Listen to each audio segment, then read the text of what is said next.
Hello and welcome to the West Asia Post. I am Ghadi Francis and this is our weekly show where we bring you all the latest updates and stories from this region that I call home. When we started the show 2 years ago, it was to bring you reports from an unbiased perspective, one that is not influenced by that of the West or those anywhere else across the world, to bring you the true story of West Asia. Now over 100 episodes, we tried to do that. Episode after episode, ground report after ground report. Hello and welcome to WION World is One. From the world's most volatile region. This was a trip that I took years ago.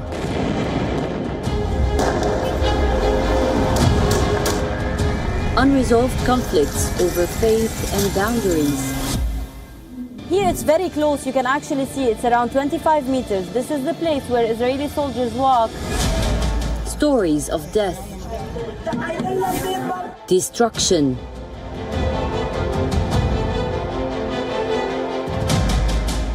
despair, and hope.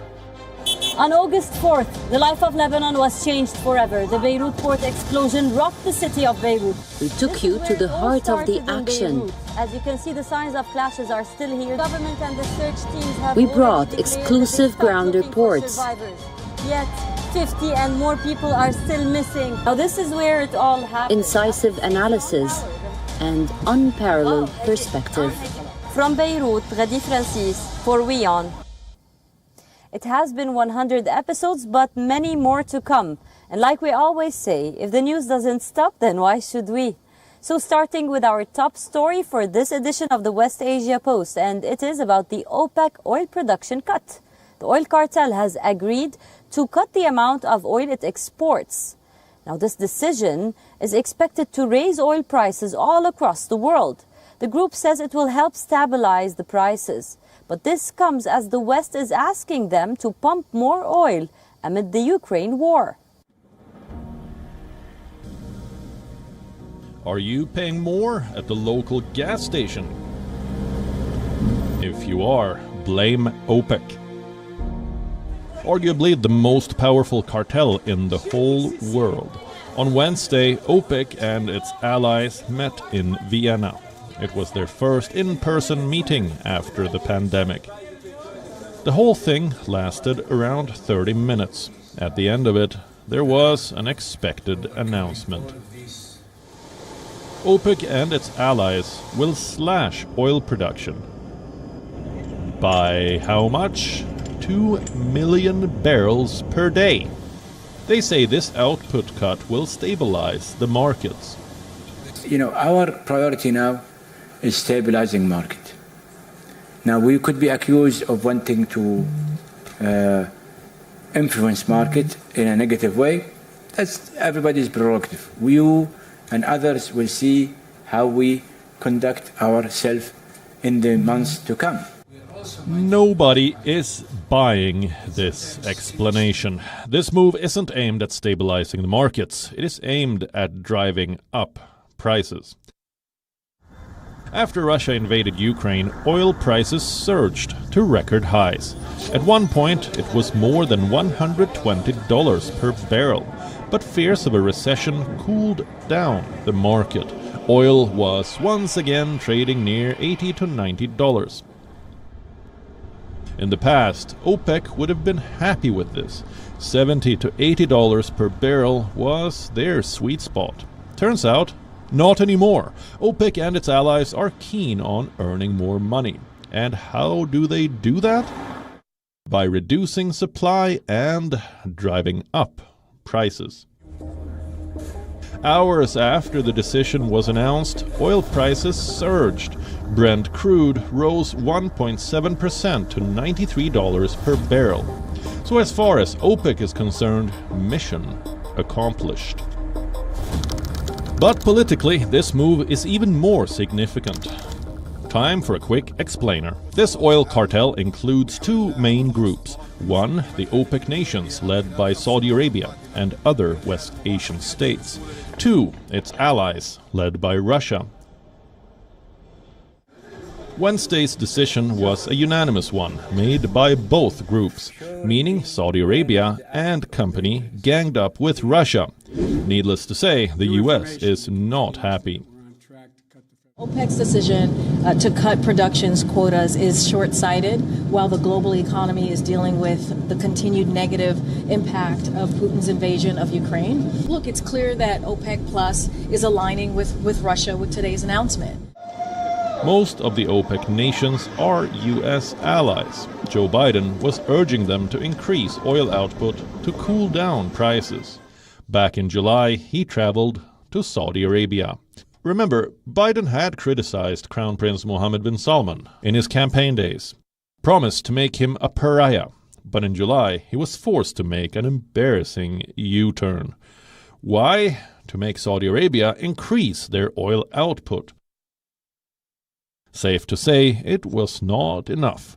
The White House reportedly mounted an exhaustive campaign to lobby the kingdom. Until the last moment, they tried to stall OPEC's decision. But in the end, Riyadh sided with Russia. It may not signal a political alignment with Vladimir Putin, but it does reveal Washington's waning influence over Saudi Arabia. West Asia Bureau, WION World is One. From Iran, Lebanon, UAE and much more. We have a lot more interesting stories lined up for you in this edition of the West Asia Post. But first, let's take a quick look at what's making the headlines across the region. The Biden administration has issued new sanctions against Iranian officials over what it called the violent suppression of protests following the death of Mahsa Amini. United States Special Forces carried out a rare operation in a government-held village in northeastern Syria, killing a member of the ISIS and wounding and capturing others.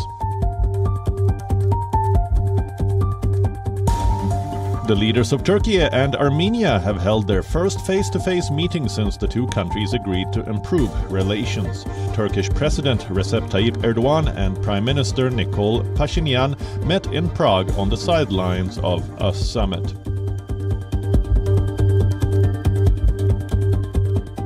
Lebanon has recorded its first case of cholera since 1993, as the neighboring war-torn Syria is struggling to contain an outbreak of the waterborne disease. According to reports, Lebanese banks have decided to close their doors to clients indefinitely. This comes amid unprecedented wave of holdups by frustrated depositors. We have all heard the headlines. Lebanon and Israel are close to a maritime deal. They could strike it any time. But the matter of fact is, a deal is yet to be reached.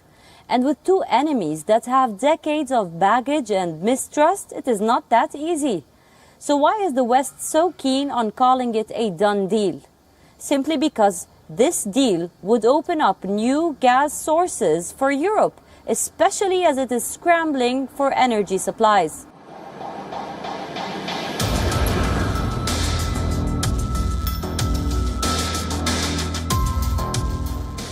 The border begins around a rocky cliff, one that overlooks the Mediterranean Sea. This is where a UN peacekeeping border is headquartered. Israel and Lebanon have had contested borders for years. The issue of maritime border is particularly sensitive. This is because of the presence of hydrocarbons here.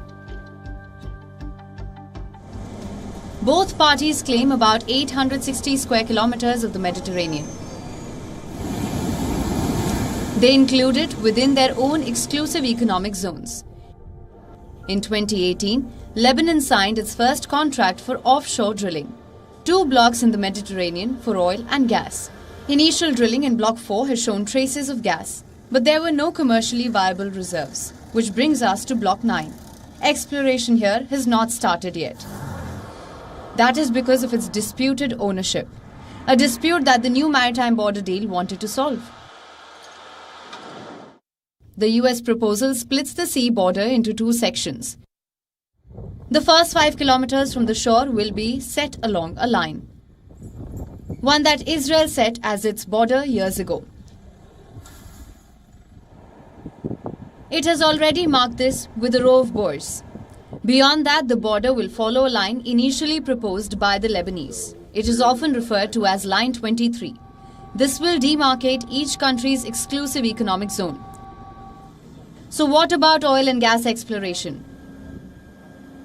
Israel has discovered huge deposits of natural gas in its exclusive economic zone. That is, both used domestically and exported. Lebanon has lagged behind. While licenses there were issued for 2 blocks, no production has happened. Other blocks have yet to receive bids. A sizable discovery could help ease Lebanon's financial crisis. A second field, Karish, is being developed under an Israeli license. This is farther south and due to come online soon. Karish is located below Line 23. Israel says it is under its control, but Lebanon says it has retained all of its maritime blocks. So could this lead to further diplomacy? Settling the land border dispute between Lebanon and Israel is much more complicated. It lacks the urgency of the energy component. The West wants the deal because it would open up a new gas source for Europe. But any resolution will depend on a broader peace deal. That does not seem realistic anytime soon. For now, Lebanon says the talks are at a make or break point. This after Israel rejected revisions to a draft deal requested by Beirut, throwing years of diplomatic efforts into doubt. Israel army has raised its readiness in the northern border after talks with Lebanon entered a deadlock. Officials also say the crisis makes any deal highly unlikely before the 1st of November elections. So no one knows where the deal will go right now. West Asia Bureau, WION, World is One. And now onto Iran, where protests have reached their 3rd week and the crackdown has intensified. High-profile activists have been arrested. Schoolgirls have now reached the fore of the protests. As for the Iranian regime, they continue to blame the US and Israel. But what will they do as the unrest keeps growing? Women setting their hijabs ablaze, people chanting anti-regime slogans.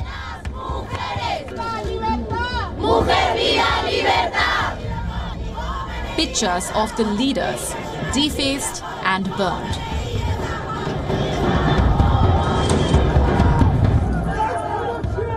And vehicles belonging to the security forces set on fire.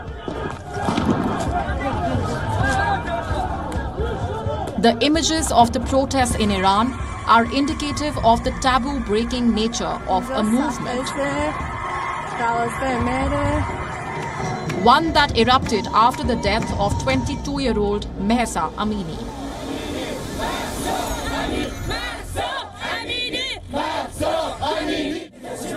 Iranian schoolgirls have come to the fore in protests, defying the lethal crackdown and staging rallies across the country. Some were even seen emptying classrooms and appearing at flash mob protests to avoid detection.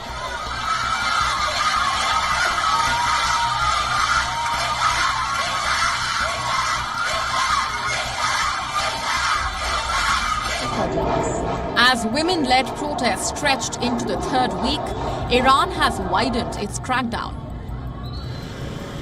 rounding up high-profile supporters of the movement and imposing internet restrictions.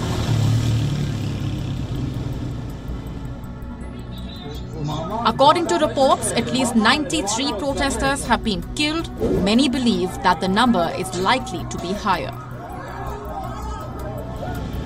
Iran's judiciary has now opened an investigation into the death of a teenager.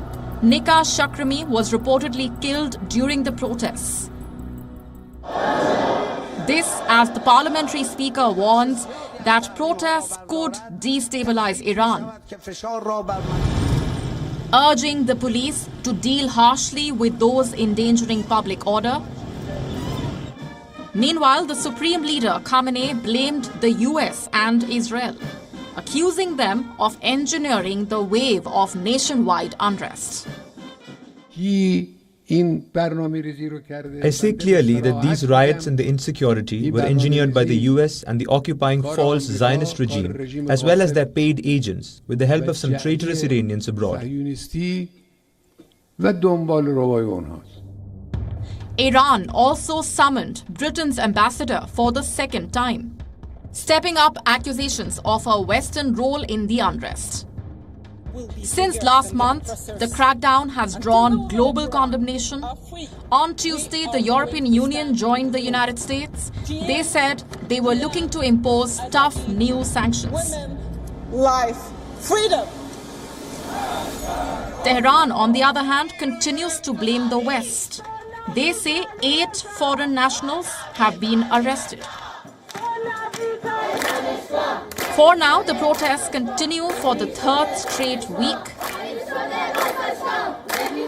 It is a nationwide movement, from university campuses to even tourist hubs. The Iranian regime is cracking down heavily on the protests. But the repression is only likely to intensify with time.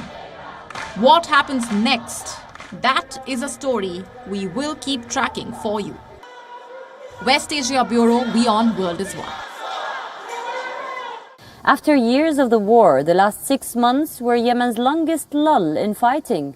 But now the Houthis and the government have failed to extend the truce. Both sides are blaming each other for allowing the deal to expire. But now, what does this mean? Does the end of Yemen's truce mean back to a full-blown fighting? And why is the world forgetting about Yemen? They say nations win wars, but humanity loses. Words tailor-made for the crisis in Yemen. What's happening in Yemen is a tit-for-tat war.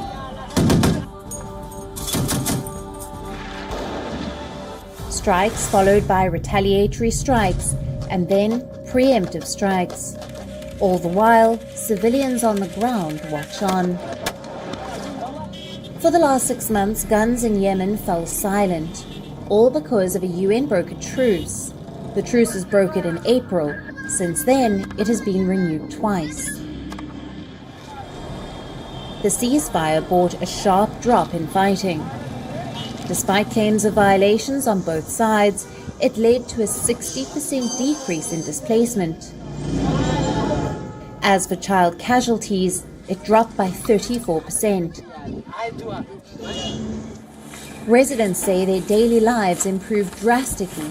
Prices went down as more essential goods entered the city.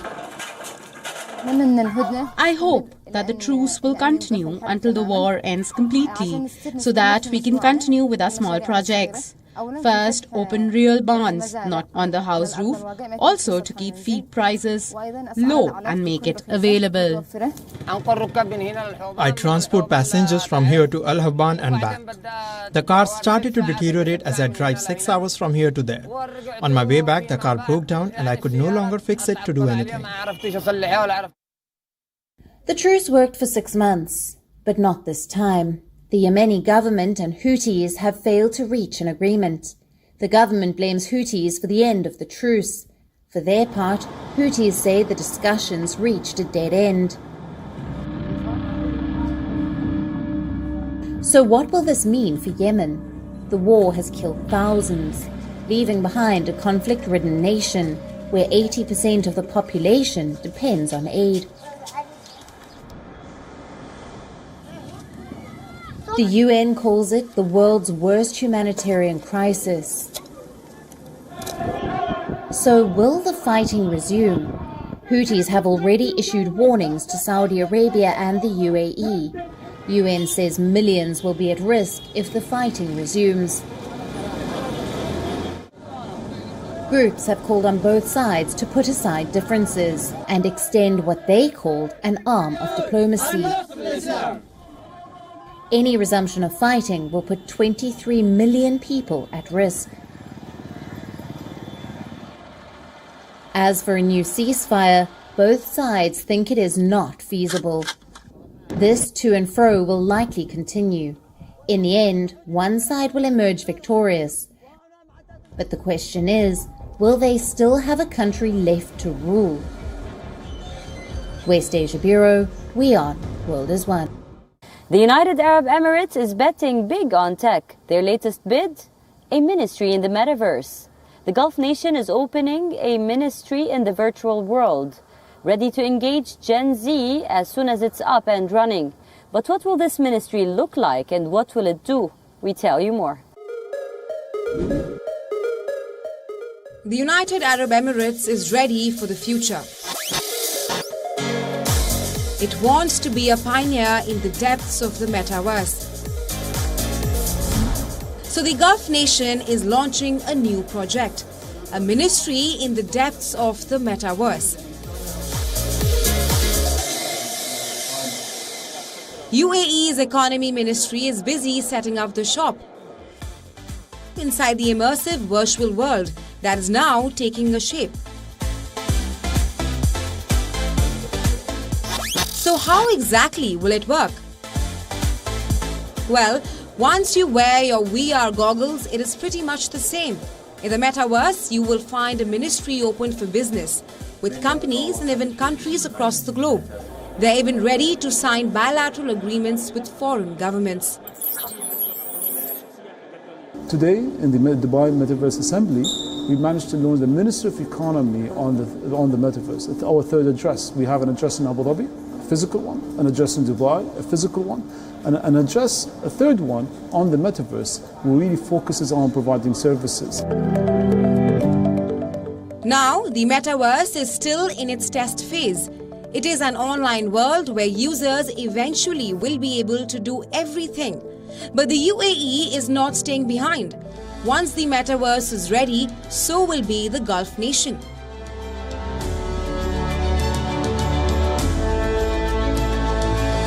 We are incorporating really skilled, trained our employees to really immerse themselves on the Metaverse, to really use the Metaverse, to really engage with the next generations that are going to come in and really needs a lot of services.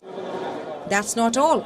The UAE wants to become one of the world's top 10 Metaverse economies. So Dubai is bidding to attract 1,000 companies, especially those specializing in blockchain technology. They're also easing visa rules for freelancers and innovators. One of the UAE's early private sector Metaverse project is called 2117.